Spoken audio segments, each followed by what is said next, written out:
Welcome to the deep dive, everybody. Today we're, diving into this case.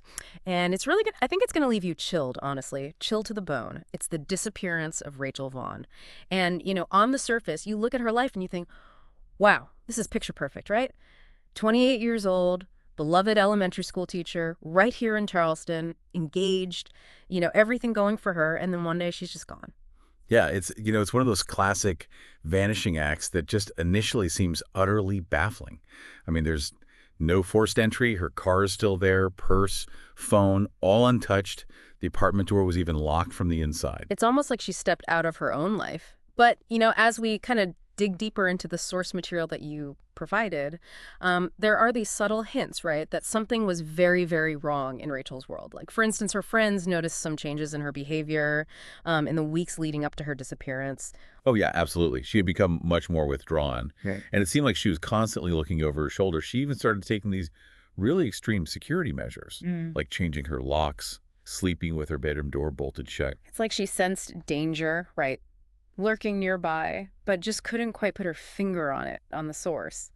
And then 2 weeks before she vanished, Rachel went to the police, and she reported a stalker. She didn't know who he was or anything, but she had this gut feeling that someone was watching her. Yeah, that detail is so crucial because, I mean, it really injects this whole element of dread into the story. You know what I mean? It's no longer just a random missing person case. It's clear that she felt threatened. Like, knowing this really makes those last known hours of her life all the more poignant. Yeah, totally. Like, she's going about her day, like, totally as usual, right? Talking to her mom on the phone about wedding plans, running errands, texting a friend. It's, like, heartbreaking to think about how normal it all seemed, knowing what was about to happen. What strikes me is the contrast. I mean, like the stark contrast between the mundane and the terrifying. You know, it reminds us that, I mean, danger can lurk in the most unexpected places, often disguised in this normalcy. Okay, so let's fast forward to the night that Rachel vanished. So it's around 8:01 p.m. and security camera footage shows her arriving home with groceries. And she seems like completely relaxed, like totally oblivious to the nightmare that's about to unfold. And this is where the story like takes a really eerie turn. We find out that Rachel's laptop was left open, right, on her desk. And it was displaying, get this, a paused security camera feed of her own front door. It seems like such a small detail, but it becomes this key piece of the puzzle. I bet. So the police got the footage, and it must have felt like watching a horror movie unfold in slow motion. So at 8:21 p.m., Rachel unlocks her apartment door and walks inside. Then a few minutes later, we see her at her computer, and she's checking that security feed. And suddenly, at 8:24 p.m., she freezes. Yeah, that sudden freeze. That's such a crucial moment. Like, what did she see on that screen, that triggered such a visceral reaction? The footage doesn't actually reveal what she saw, but, instantly you just know something terrified her. And then, in a move that defies all logic, Rachel gets up and walks out of the camera's view. The feed cuts to black a minute later, gone. Yeah, that last minute of footage, that's all we have of Rachel. But there's one more chilling detail. A clue hiding in plain sight. That final frozen frame. You're talking about that blurry image, the one that sent shivers down everyone's spine. Exactly. It shows this shadowy figure, lurking outside Rachel's apartment. But here's the truly terrifying part. This figure was already inside the complex. This wasn't some stranger peeking in from the street. Someone was watching her from within her own building. Which means this was not a random encounter, right? This was planned. Someone had targeted Rachel, and they knew how to access her world. That realization that fundamentally changed the entire direction of the investigation. It wasn't just about finding a missing person anymore. It became a hunt to uncover the stalker's identity and understand just how deep this obsession went. And as the police, delved deeper, they unearthed a truth that was even more sinister than they could have imagined. Rachel's stalker was not some distant phantom, but someone who had been living right under her nose, someone she probably saw almost every day. The stalker turned out to be Owen Blackwell, a maintenance worker in Rachel's building. A maintenance worker. So he had access to, every apartment. Exactly. That's precisely what made him so dangerous. I mean, he could come and go as he pleased, and nobody would even question his presence. For someone with, sinister intentions, it's the perfect cover. And what's even more disturbing is that the investigation revealed that Owen had been meticulously stalking Rachel for months. I mean, he cloned her key, he installed a hidden camera in her smoke detector, and he even kept these detailed notes on her daily routines. Hold on, a camera in her apartment. That sends chills down my spine. You mentioned he was keeping notes on her too. What were those like? Yeah, these weren't just casual observations. These notes meticulously documented Rachel's every move. What time she left for work, who she met for lunch, when she went to the gym, even what she watched on TV. Imagine the feeling of violation, knowing someone was tracking your every move. It's like something out of a psychological thriller, honestly. This level of detail, this premeditation, it points to a really, really disturbed individual. I mean, this wasn't just a passing infatuation. Owen was obsessed. It makes you wonder, though, what was his end game? That's the question that really plagued investigators. There was no evidence of any attempted contact from Owen. No threatening messages, no ransom demands. So what was he after? Was it simply the thrill of secretly observing her, or was there something more sinister brewing? It's almost more frightening not knowing. It leaves you with this lingering sense of unease. But given that he was already inside the building on the night Rachel disappeared, and that he had a key to her apartment, it seems pretty likely that he was the one who disabled the camera and confronted her. The police, they believe that that's exactly what happened. They think that upon seeing Owen on that security feed, Rachel panicked and tried to escape. But with the camera off and Owen already inside, she had nowhere to run. It's a truly chilling thought. It is, which leads us to, the most heartbreaking aspect of this story, the search for Rachel. Did the police ever uncover what happened to her after that final moment on the security footage?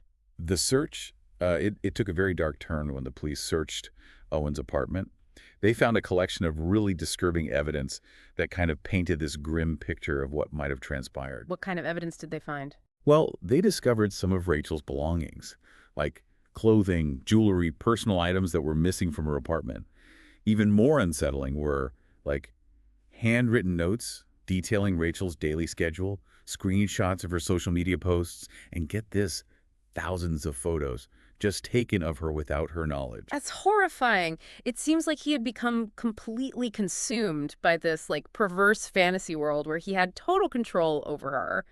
But what about Rachel? Did they find any trace of her? That's where the story takes an even darker turn. Remember those maintenance rooms and crawl spaces we talked about earlier? Yes, the ones Owen had access to because of his job. Well, during a second, more thorough search of the building, investigators made a shocking discovery.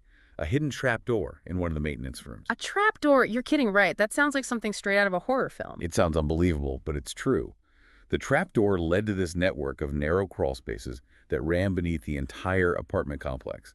And it was in one of these dark, cramped spaces that they found Rachel's remains. So Owen used his intimate knowledge of the building, his position as a maintenance worker, to conceal his crime. It's the ultimate act of betrayal.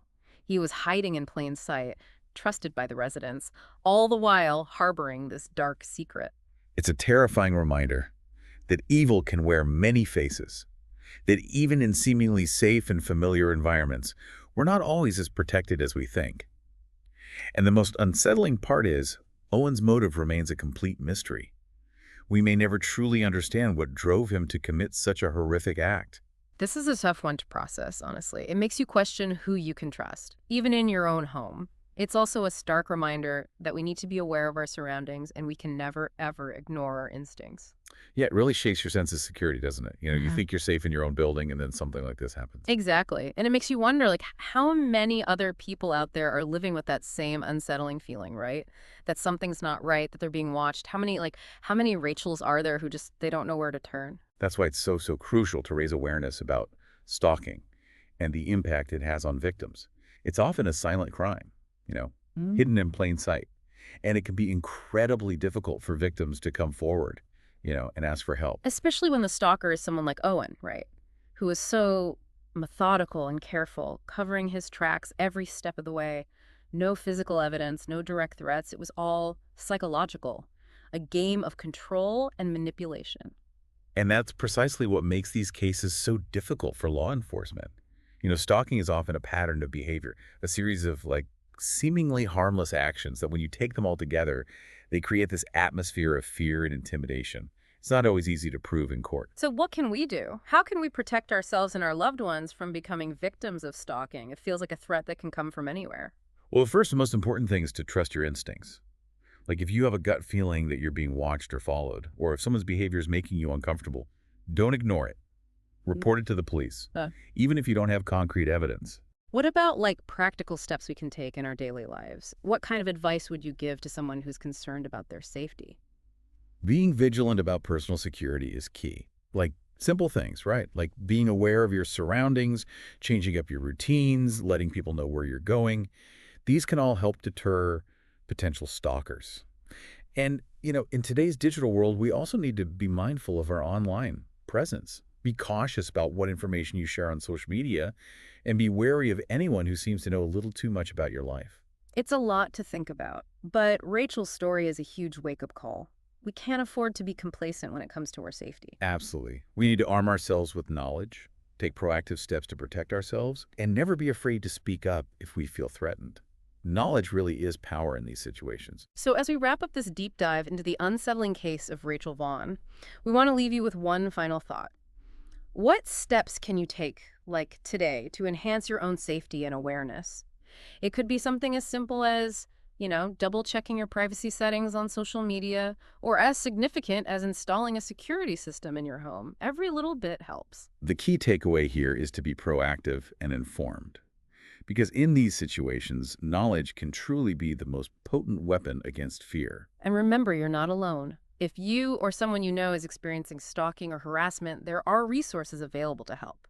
Don't hesitate to reach out. You deserve to feel safe and secure. Thank you for joining us on this deep dive. It was a chilling but crucial conversation, and hopefully it encourages you to be more aware and take steps to protect yourselves in your own lives. Until next time, stay curious, stay informed, and most importantly, stay safe.